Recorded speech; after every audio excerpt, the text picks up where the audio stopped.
Hey, ghoul friends, it's me, Adrian or Ayden. Either way, I am still your host, and you are still listening to Susto, the podcast of Ookie Spooky Scary Stories. Welcome back. Thank you all so much for being here. I missed you all so much. I missed doing this. I'm literally giddy right now doing this intro. Safe to say, I am very excited to be back after a very well-deserved, much-needed break. And, I hope that you all also had a restful holiday season, whatever you did, however you did it, whoever you did it with. I hope you all had fun. I hope you were safe. I hope you rested. And, Happy New Year also. Welcome to 2024. This is the first episode of Susto in 2024. I have good feelings about this. I did my vision board night before the new year. Apparently that's what you're supposed to do. And yeah, I'm so excited. I don't know if you all saw the post that I made for New Year's. I'm just, again, so grateful for everything that 2023 brought, and I embrace that for 2024, and the vision for 2024 is just bigger, better, more. I'm so excited for you all to be on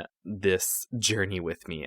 I'll say, not to get too mushy, I'll just say that I'm so happy to be here. I'm so happy to have you back. And if this is your first time, what a time to join us. Welcome, and thank you for being here. I already have a couple things planned out for the new year that I'm so very excited for. And of course, you can follow along and stay up to date on all of the social media platforms. That's at Susto Podcast on every single platform. As we get closer to those events and to those things, of course, I will be making posts so that you all can attend if you are around or if it's online or what have you. Speaking of online, the Patreon for the month of December, I released my first attempt at a paranormal investigation. I produced a video with the help of the Paranormal Putas.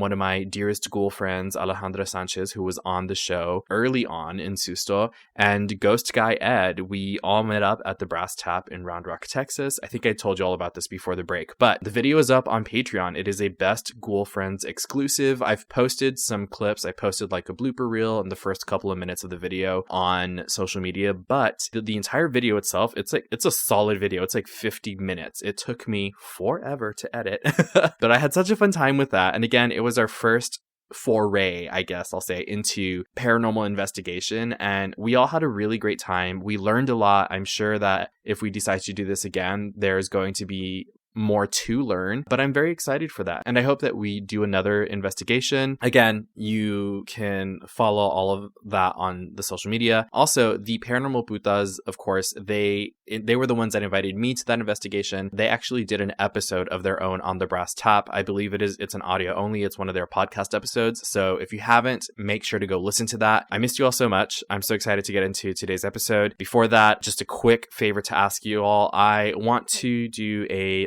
Q&A episode. I'm going to take a page from the book of Uike. They did this really cool video, and I want to try and do something like that. Maybe do a podcast episode about it, and then do like a full-on video for Patreon, of course. Yeah, if you all have any questions that you would like me to answer about Susto, podcasting, even about me, myself, and I would love to answer your questions. So anything you've ever maybe wondered or have been interested in directly related to Susto or not, I would be interested to see what people would have to ask. And I guess this is me putting that out there to try and put something like that together. And one last thing, as always, if you have your own scary story that you would like me to share on a Letters from the Beyond episode, you can send them in by visiting sustopodcast.com and hitting the contact button. You can send it to sustopodcast@gmail.com. You can send a DM on any of the social media platforms. That's at Susto Podcast, or you can leave it in a 5-star review on Apple Podcasts, or leave it in the Q&A section if you're listening on Spotify. So many ways to get those stories in, and it doesn't have to be just a written story. You can send in a video of something that you captured, an audio recording, a photo, whatever it is, and I will find a way to share it either on an episode or on the socials. With that being said,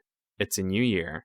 Why not start the new year with something old, a classic story? Let's go back to the very beginning, the very first episode of Susto, as we approach the 5-year birthday, which is coming up in April. So if y'all have any ideas for me to celebrate, let me know. Anyway, the first episode of Susto. Today, we are resurrecting the story of La Llorona.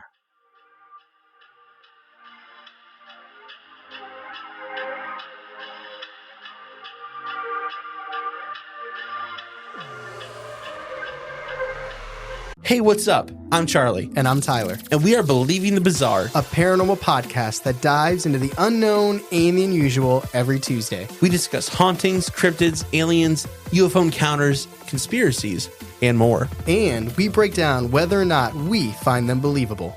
All right, listen, if you're not paying for electricity, you're not paying for dinner. Saw a terrifying looking face pressed to the window with gaping eyes. Almost reached it when the laughter stopped suddenly, and a sound behind me made me turn around.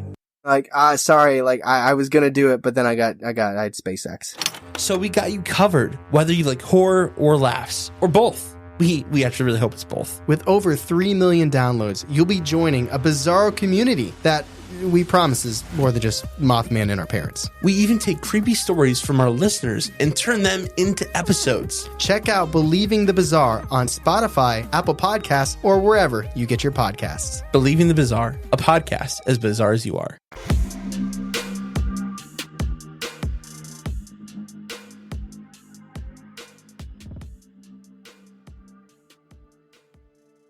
In the heart of the Aztec Empire, where the spirits of the ancient gods still lingered and the echoes of a tumultuous encounter between worlds resonated, there lived a woman named Doña Marina.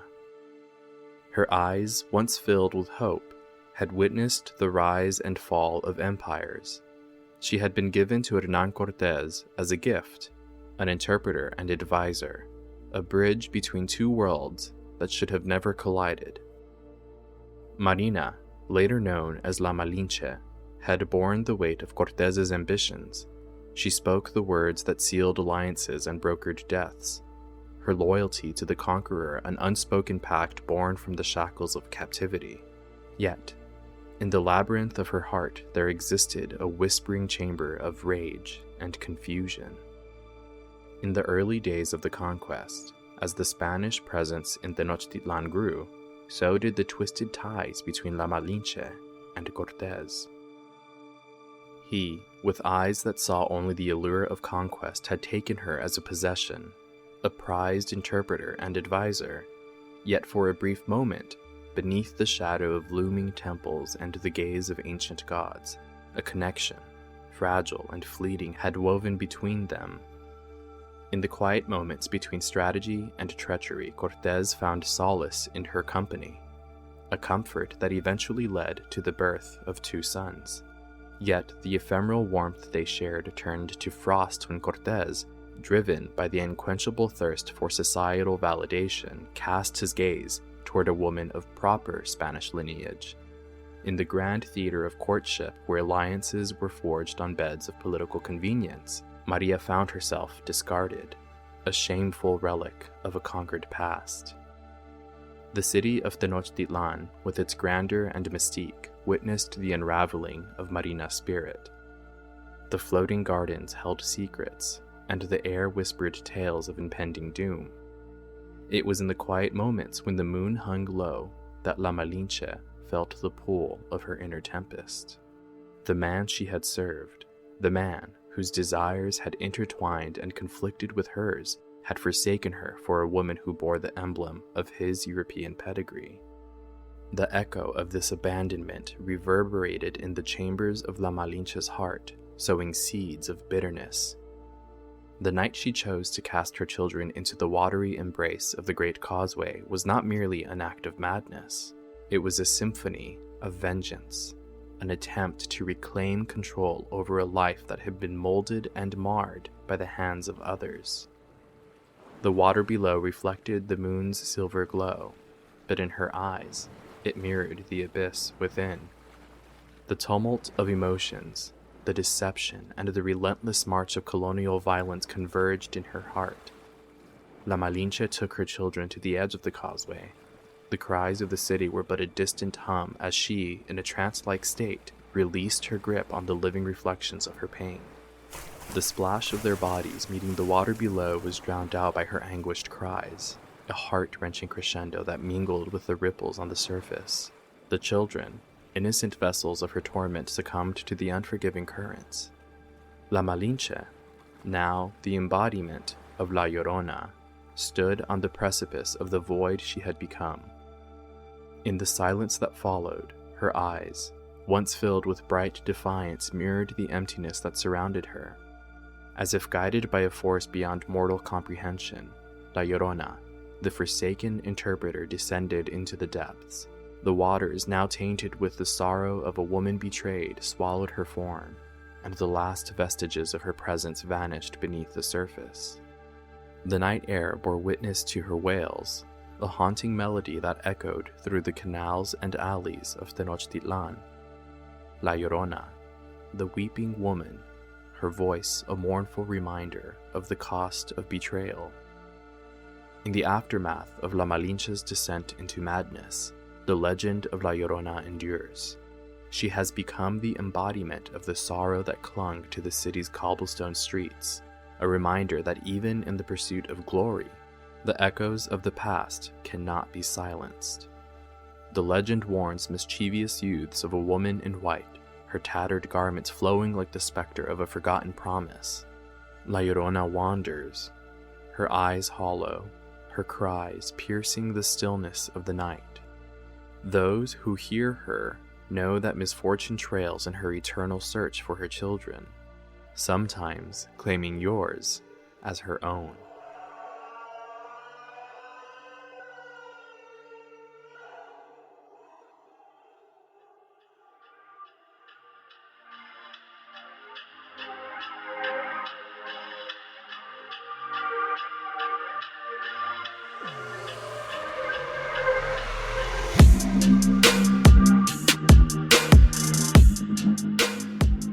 Welcome back, ghoul friends. Okay, so just right off the bat, I have several links for this story. Some from the original Google Doc that I made for this, that I'm not sure I had ever. I didn't have a Patreon yet, so I didn't, this is the first time that this Google Doc is being uploaded to Patreon. So that's patreon.com/Susto podcast if you want to have access to the script and all the direct links. But this first one that I'm going to go through is about La Malinche. It's a Wikipedia entry, and we'll talk about La Malinche more in depth in a while, but I just want to go over a quick overview of this character, of this person. So this says Marina, or Malintzin, more popularly known as La Malinche, was a Nahua woman from the Mexican Gulf Coast. She became known for contributing to the Spanish conquest of the Aztec Empire by acting as an interpreter, advisor, and intermediary for the Spanish conquistador Hernán Cortés. Boo! Tomato, tomato, tomato. She was one of 20 enslaved women given to the Spaniards in 1519 by the natives of Tabasco. Cortés chose her as a consort, and she later gave birth to his first son, Martín, one of the first mestizos in New Spain. And for those of you who don't know, mestizo is a person, or mestizos are people of mixed European and indigenous American ancestry. So you see this identity claimed or used a lot in northern Mexico, southern Texas. A lot of people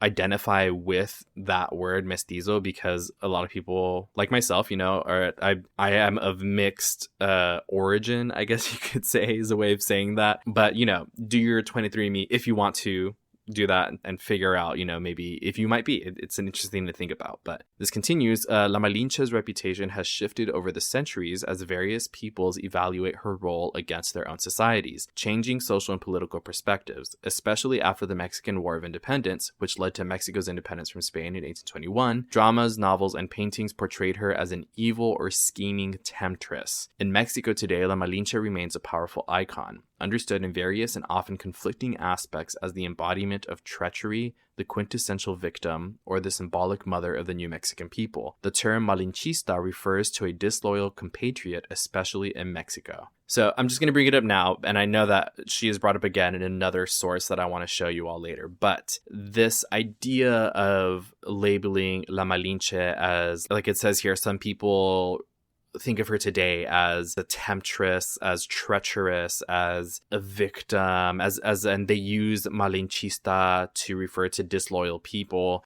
I understand that, but what if we think about it from the perspective of somebody who is trying to literally just survive and live and not die? This Wikipedia goes on to talk about her name. And, you know, it introduces her as Marina, which I think was her Spanish given name. And there's different ideas about what her actual name was, that like the Nahua called her Malintzin, which derived from Malina. And there's all these like suffixes and honorifics that come with the language. But I think it's in this entry, they say basically like, do we really think that the conquistadors were going to be respectful enough of this enslaved woman to say, oh, you know what? This is what your name in your language is, so we're going to give you something that matches. No, they're going to call her whatever the fuck they want to. I just don't think that there's any real way to know what the story is with that. That being said, you then have to wonder, what are her options, right? People call her disloyal. They think of her in these really negative lights. But as an individual, I am very scared of death. I like being alive. I want to live. I don't know. I just think it's a very harsh way to think of a person in this situation. This is a person being put in that position to choose probably. I mean, and I don't know either, I'm talking out of my ass right now. I'm not a historian, but, I'm sure that this person was put in a position to choose life or death. And they were probably like, you know what, you have a skill that we can exploit. So either you let us use the skill or we don't need you. I would imagine that's how that conversation sort of kind of maybe went, right? Rather than she made a choice to help the Spaniards because she wanted to. Like, no, I think she was forced to make a terrible decision and she chose to live. So that's just what I want to put for that conversation. And we will revisit La Malinche in a while. I just wanted to cover the bases because, and I should have introduced this earlier, but when people tell the story of La Llorona, the more that I've told this story, the more that I've read about it, La Llorona is a story that has been told for centuries, hundreds of years. And there is a reason that this story keeps being retold, and a reason that it has, and I'm going to use this word very specifically, survived. I'm just going to put that there. But again, this one version of La Llorona that is told is the story of La Malinche, how La Malinche became La Llorona. And this is obviously the influence of colonialism and the Spanish conquest over Mexico over indigenous people, over people of the Aztec Empire. And so there's going to be a lot of mixing and melding and fusion, I guess, of different ideas and tropes between these two cultures. So this is, I think, one story where it's kind of like an analogy of itself, really, where it is on the surface level, it's a ghost story, and it's about this woman that does this thing, and then she's set to haunt the earth and try to take your children because she's missing hers and she needs children to get into heaven, right? That's the idea or whatever. But more than that, it's like you think about it, I just kind of talked about it already. You think about like, why were these choices made? What put her in these positions, this like domino effect of positions, to where she was just living her life to where she became enslaved. Then she was being exploited for her skills. Then she gave birth to Cortez's child or children, which, to be perfectly honest, I also do not think was her choice. I think she was forced to bear his children. It's just such a, that part especially is such a sticky situation, because then it's like, she has these children, and I'm not a mother, I cannot speak to that, but I'm sure that she probably formed some sort of bond to these children, that she still loved them, that they were her children, but they were born of such like a tragic experience, such a traumatic experience. So then when the person that caused all this betrays her in this way, she sees his face in the child or the children, and then it just like, kind of breaks her. It finally breaks her after all this time, right? That's this version of the story. I'll move on. So then the next thing that I have is, it's just an overview of La Llorona. The origins are, again, early colonial times, Central Highlands, from the conquistadors. But here it is in this wiki entry. Okay, this says the earliest documentation of La Llorona is traced back to 1550 in Mexico City, but there are theories about her story being connected to specific Aztec mythological creation stories. Quote, the Hungry Woman includes a wailing woman constantly crying for food, which has been compared to La Llorona's signature nocturnal wailing for her children. This is one of the specific ones that I wanted to reference. This says the motherly nature of La Llorona's tragedy has been compared to Cihuacuatl, an Aztec goddess deity of motherhood. Her seeking of children to keep for herself is significantly compared to Coatlicue, known as Our Lady Mother, or Tonanzi, who's also comparable to the Virgen de Guadalupe, another significant mother figure in Mexican culture. Also, a monster that devours filth or sin, Tonanzi. The legend of La Llorona is traditionally told through Mexico, Central America, and Northern South America. La Llorona is sometimes conflated with La Malinche, like we just said, the Navajo woman who served as Hernan Cortez's interpreter and also bore his son. La Malinche is considered both the mother of the modern Mexican people and a symbol of national treachery for her role in aiding the Spanish. So again, you have these deities, Cihuacoatl, Coatlicue, and Tonanzi, kind of take on the moniker or help, or just because there's like similar tropes in the stories there, it's like blended with the story of La Llorona, right? This continues. Stories of weeping female phantoms are common in the folklore of both Iberian and Amerindian cultures. Scholars have pointed out similarities between La Llorona and, again, the Cihuacoatl of Aztec mythology, as well as Eve and Lilith of Hebrew mythology. Author Ben Radford's investigation into the legend of La Llorona, published in Mysterious New Mexico, found common elements of the story in the German folktale Die Weissfrau, I think I said that right, dating from 1486. La Llorona also bears a resemblance to the ancient Greek tale of the demigoddess Lamia, which I told this story in the original episode, in which Hera, Zeus's wife, learned of his affair with Lamia and killed all the children Lamia had with Zeus. Out of jealousy over the loss of her own children, Lamia kills other women's children. The Florentine Codex is an important text that originated in late Mexico in 1519, a quote from which is, "The sixth omen was that many times a woman would be heard going along weeping and shouting. She cried out loudly at night, saying, 'Oh, my children, we are about to go forever.' Sometimes she said, 'Oh, my children, where am I to take you?'" While the roots of La Llorona legend appear to be pre-Hispanic, the earliest published reference to the legends is a 19th century sonnet by Mexican poet Manuel Carpillo. The poem makes no reference to infanticide. Rather, La Llorona is identified as the ghost of a woman named Rosalia, who was murdered by her husband. La Rosalia. So, like I said, there's so many different versions and variations of this story. And I think the story as we know it today, it's like an amalgamation of all of those. Or even that if it's not, if you're telling the story of La Llorona by way of La Malinche, for example, then some of the things are similar, but obviously the constant like through line is the weeping woman. I think the two other things that are pretty consistent with other versions typically are bodies of water and infanticide, and we're going to go over that more right now. The next link that I have here is, I have one for Medea. So I just told the one of Lamia, Zeus, and Hera, but I'm going to read this one really quick. This is just like a similarity to a different culture that I found interesting. It says, in Greek mythology, Medea is the daughter of King Aeetes of Colchis, a niece of Circe and the granddaughter of the sun god Helios. Medea is known in most stories as a sorceress, but also as a witch, and is often depicted as a priestess of the goddess Hecate. Medea plays the archetypal role of helper maiden, aiding Jason in his search for the golden fleece by using her magic to save his life, and killing her brother to allow him to escape. So one more time. Medea helps Jason search for the golden fleece, and Medea kills her own brother to save Jason's life. Got that?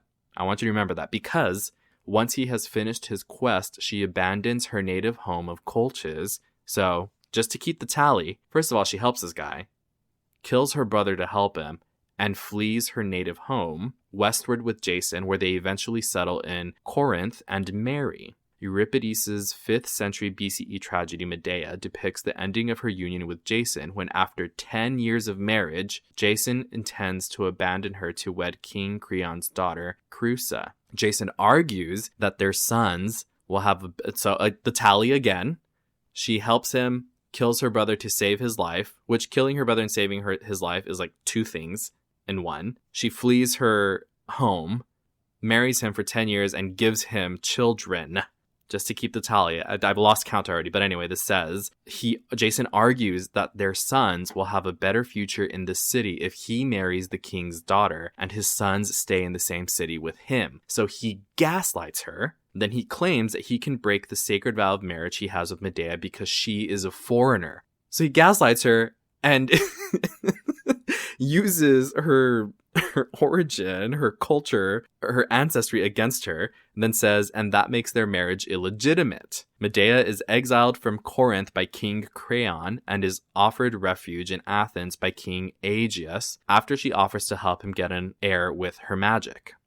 And again, she's magic, so I'm sure like she made their life amazing for those 10 years. This says, in revenge against Jason, Medea murders her own sons and Jason's new bride. That one's new, that she goes after the woman. Which I'm like, how much did this new bride know? Like, did she know that she was homewrecking? Did she not know? Because I hate when, you know, people fight over usually some dude, because the dude cheated. I'm like, why are you fighting each other? Fight him. Anyway, this says she kills her children and the king's daughter, aka Jason's new bride, with a poisoned crown and robes so that Jason will be without heir and legacy for the rest of his life. What happens afterward varies according to several accounts. Herodotus in Histories mentions that she ended up leaving Athens and settling in the Iranian plateau among the Aryans, who subsequently changed their name to Medes, or Medes, Medes. That story, that is... I think that one it's very similar. It's one of the more similar stories to the story of La Malinche as I've come to hear and tell it, is girl meets boy. Girl and boy fall in love. Girl and boy have children. Boy fucks around, cheats on girl. Girl loses it, kills children and herself. Except the story with Medea varies because she doesn't take her own life, and she kills the new bride. That's insane. Jason is the ancient Greek fuckboy. He's a loser. Tomatoes to him too. Put him in the bag with Cortez. The next link that I have here, this is just an entry from the Criterion collection of the 2019 Guatemalan version of La Llorona, I think directed by Jairo Bustamante.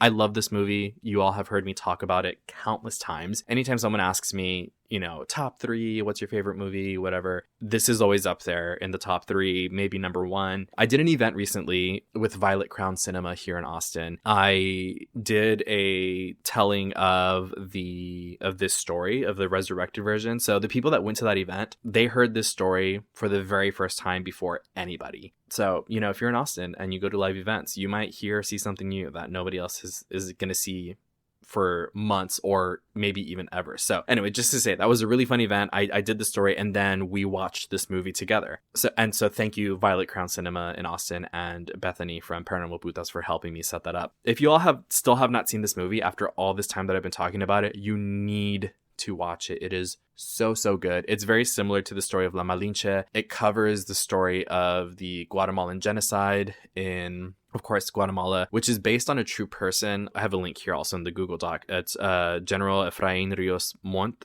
Efrain Rios Montt, also, he was the Guatemalan dictator. He was convicted of genocide, and he also goes in the bag with Jason and Cortez. Tomatoes to him, he's also a loser. But you should watch that movie. It is really good. This next link that I have here, okay, this is a really interesting one that I really wanted to talk about. So this is an entry from Library of Congress. It says it's posted by Stephen Winnick, and this is the Library of Congress blogs. It says La Llorona, Roots, Branches, and the Missing Link from Spain. This is a long one, and so I'm going to read specific parts of it that stood out to me. And again, you need to look this article up so you can read it. The direct link will be in the Susto Google Doc for convenience, but I'm just going to read parts of this, and I hope that it makes sense. But this says, interestingly, scholars have suggested that these two types of La Llorona stories, which is the stories of specific meetings with La Llorona or encounter stories. So it says, interestingly, scholars have suggested that these two types of La Llorona stories may come from different streams of tradition, one of them indigenous to Mexico and the other brought from Europe. Consider, for example, this story. The people heard a weeping woman night after night. She passed by in the middle of the night, wailing and crying out in a loud voice, "My children, we must flee far away from this city."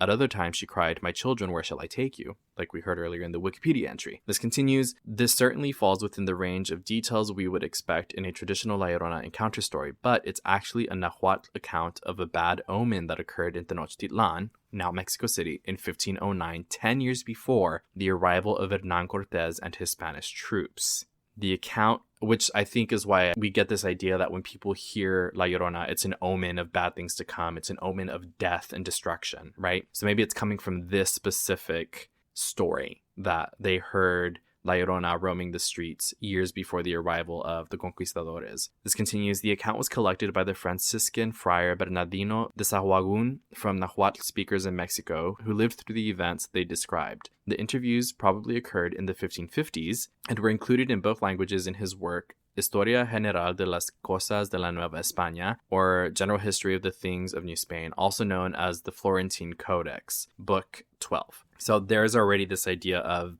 La Llorona as an omen, right? And this, again, is from the 1500s. So again, this story, like I mentioned earlier, it's been around for centuries. The next thing I want to read from here, it says, to find out the identity of this wailing spirit, we look to Book 8 of the Codex, where there is a passage that scholars generally take to refer to the same events. In the days of the same Montezuma, it happened that the demon Ciacoatl walked out weeping at night in the streets of Mexico. Everyone heard it saying, my children, woe is me that I must soon leave you. And I'm glad that they bring this up, but this says, although in the passage he calls her a demon, in Book 1, Sahagún describes Cihuacoatl as one of the most important goddesses of the Aztecs. She is associated with small children, and a crib or cradle was one of her distinguishing marks. Sahagún's description in Book 1 says, and they also say that she carries a crib with her as someone who carried her child in it, and she goes to the market among the other women, and disappearing she would leave behind the crib. When the other women discovered that the crib had been forgotten there, they would look to see what was inside, and there would be a flint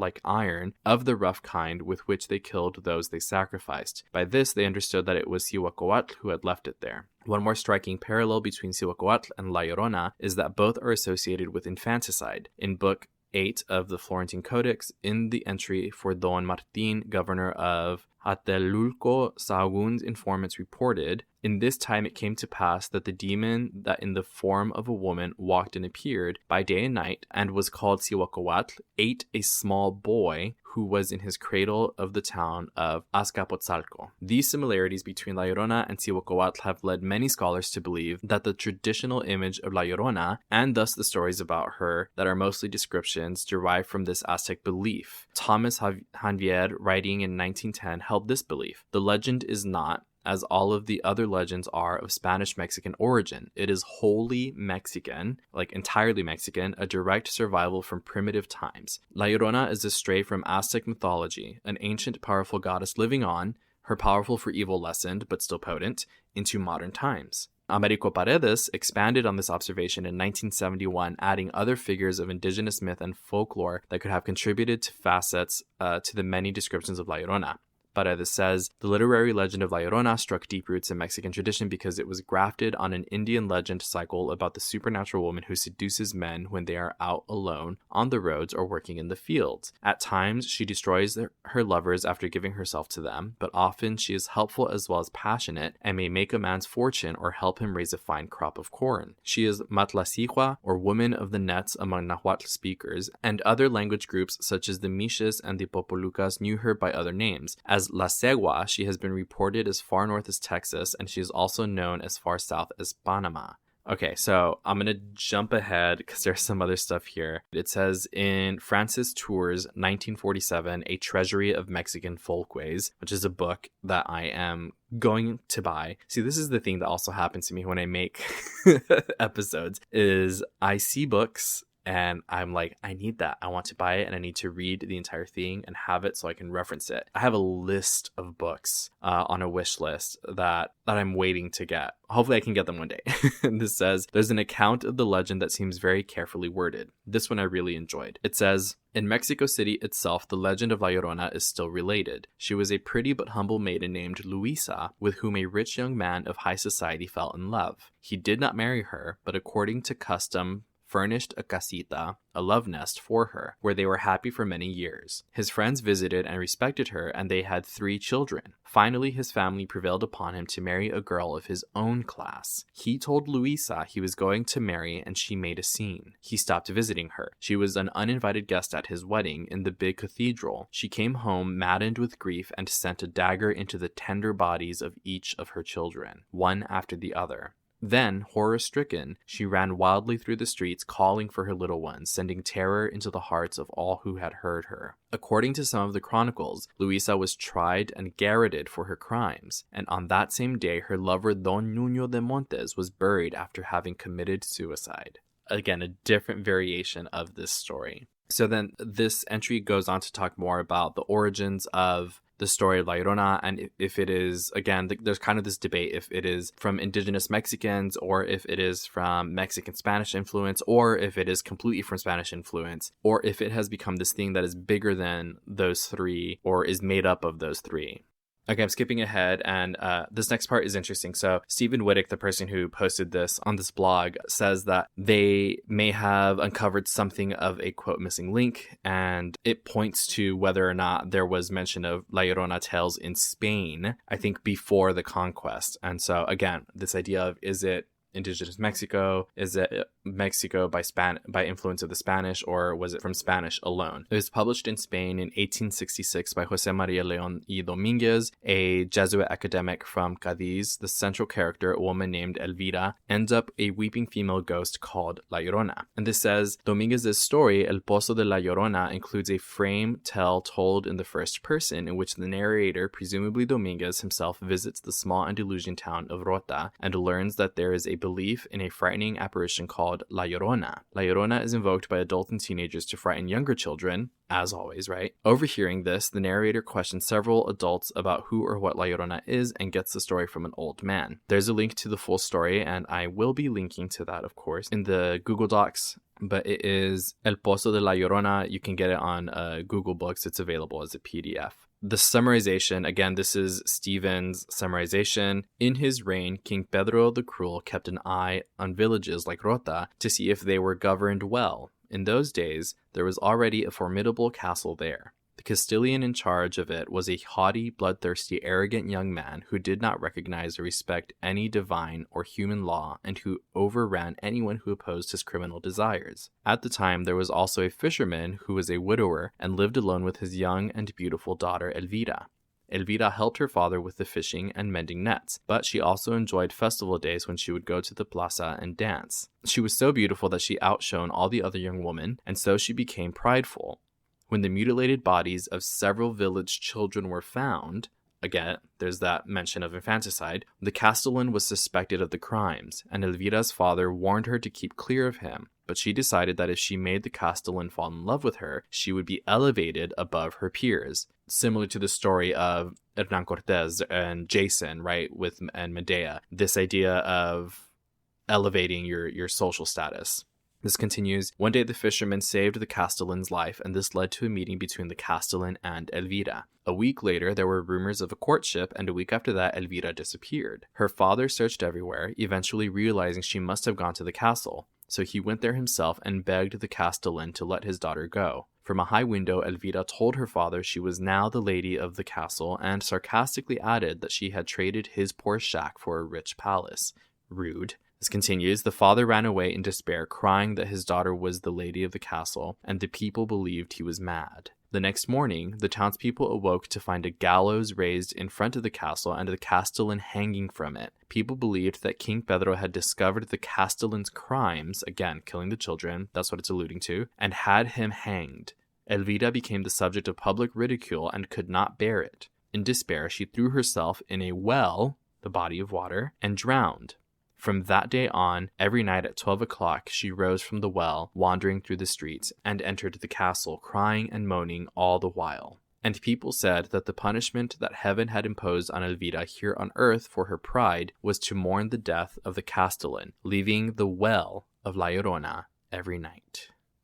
So that is really cool, this extremely early version from Spain. Stephen Wittick agrees. He says it's intriguing. It is set in the reign of Pedro I from 1350 to 1369. That's the story of the setting. Shortly before the earliest White Lady tales discussed by Kirtley, it includes themes present in many Mexican versions of the Llorona tale, but they are organized differently. Again, and Stephen Wittick notices as well, it says water features prominently in the story, but it comes in the form of the sea and a well, rather than the rivers and the lakes more commonly referred to in Mexican stories. So again, her father was a fisherman, the sea, she dove into a well, there's that body of water. Infanticide is an important element in the story, but again, it is not La Llorona who commits the crimes in this story. It is the man she falls in love with. Elvira may be turning a blind eye to the Castellan's crimes, or she may be in denial. She is certainly guilty of ignoring the rumors of the Castellan's infanticides and wooing him anyway. Again, this idea of improving the social status and ladder climbing. She is also guilty of excessive pride in her own beauty, which is an element in some Mexican and Mexican-American versions, including that of Camille Acosta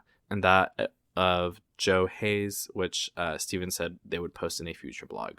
The last things that I wanted to read about this from this blog entry that stood out to me. This says, exploring the ways in which these native roots and European branches interact is not only an interesting exercise, it also has implications for how we interpret the stories. It suggests, for example, that the story may be interpreted as commentary on the very culture contact that created its current form. As Bettis points out, the assimilation of European ideas into the native worldview, one that includes an understanding of a woman weeping for her children, would allow the indigenous peoples of Mexico, through the figure of La Llorona, to account for and even explain the effects of European contact and conquest. Because of the dynamism of the tale, La Llorona and her story can be used to comment on the changing worldview of the Mexicas both pre- and post-conquest. And again from Bettis, the last thing in this entry says, and this is probably my favorite part, an accounting of La Llorona's history helps us to see the weight and endurance of this legend, as well as the various forces that helped shape it. La Llorona has been with and part of the greater Mexican cultural tradition for approximately 500 years. As testament to the power of Chicane's storytelling tradition that includes La Llorona, her stories endure into the present. So, Stephen Winnick, thank you so much for this entry.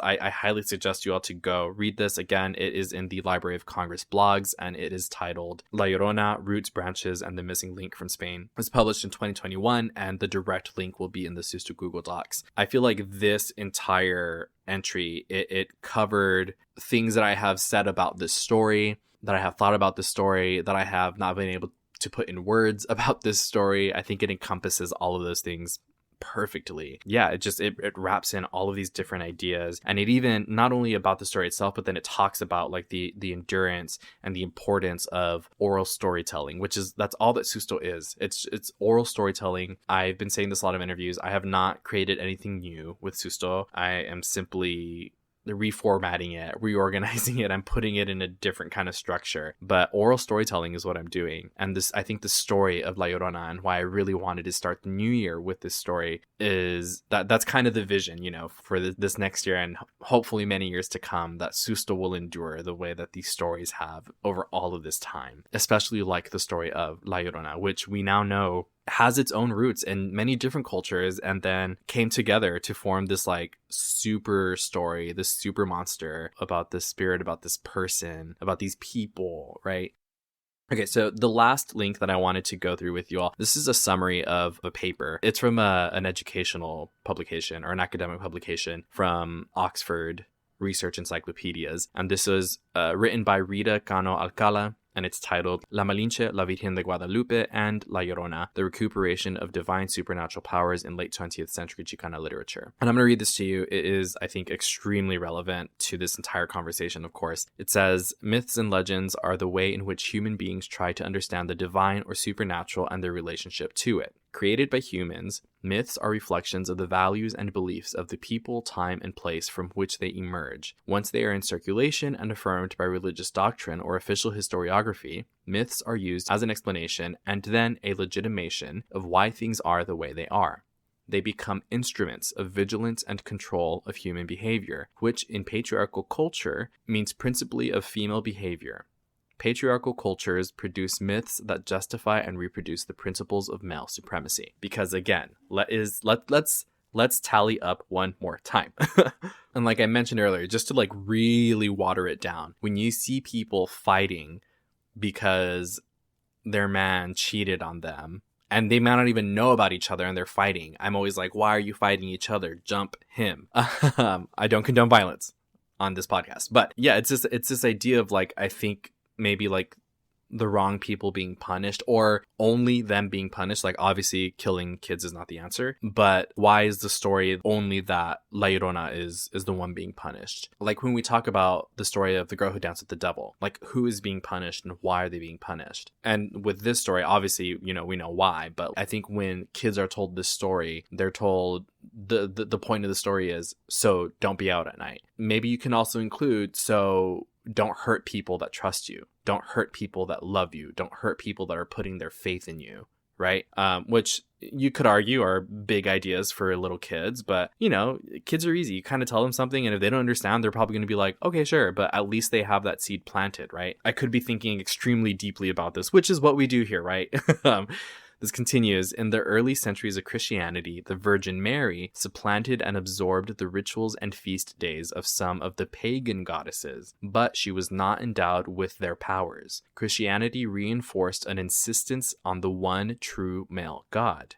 The mother of Jesus, the Virgin Mary, is the lone female figure in Christianity. The Catholic Church has sought to limit the Virgin Mary's role to that of vessel bringing the Son of God into the world, but she has resonated in the hearts and some believers to an equal or even greater degree than Jesus. The Church has responded to the popular religious zeal for Mary by making every effort to rein it in. The Church has officially recognized Mary, but with each proclamation it has put a nail in the proverbial coffin of woman's equal representation in the Church. Mary has been described as a Trojan horse for the perpetuation of male hierarchical control and supreme power in the Catholic Church. If I could snap the loudest snap for that paragraph alone, if I could tongue pop the loudest tongue pop for that paragraph, wow. Again, these ideas of using these stories to control people's bodies, to control women, to strip people of their autonomy. And again, and this I think the story of La Llorona is it's very heavy on feminist theory. One of the fun parts for me, at least, in telling these stories and dissecting them and trying to think critically about them is to do just that. When I'm telling stories about these cryptid femmes, for example, that go out and attack drunkards for being drunk, I'm like, what is the message there? Why are we punishing people who are suffering with substance abuse, right? Or battling substance abuse or experiencing it? Whichever word you feel comfortable using. But I want people to think more critically about these stories that have been passed on for example with La Llorona, for centuries. Okay, I'm going to skip to the last paragraph of the summary. This says, girded in a cultural nationalism with the traditional Mexican family as its foundation, the Chicano civil rights movement of the 1960s and 70s invoked Malinche and Malinchista as epithets against women who pursued leadership roles or feminist principles. In response to these efforts to reaffirm and justify the virgin-whore dichotomy, personified in the figures of La Virgen de Guadalupe and La Malinche, Chicana writers, artists, and scholars produced work in the late 20th century that exposes the patriarchal values that undergird all three figures and offers empowering feminist reinterpretations and positive affirmations for female sexuality. So I know this summary, it was a mouthful, definitely. It is a brainful, I think, but I like to point to people who write things like this as a way to supplement and back up the ideas that I'm trying to honestly glaze over, because that's why this is a summary of an entire, I'm sure, well thought out, well written paper, because you can go very deep with these ideas. Yeah, I just wanted to point to this source as okay, I feel like I'm on the right path with the themes that we're going over when we're talking about this story.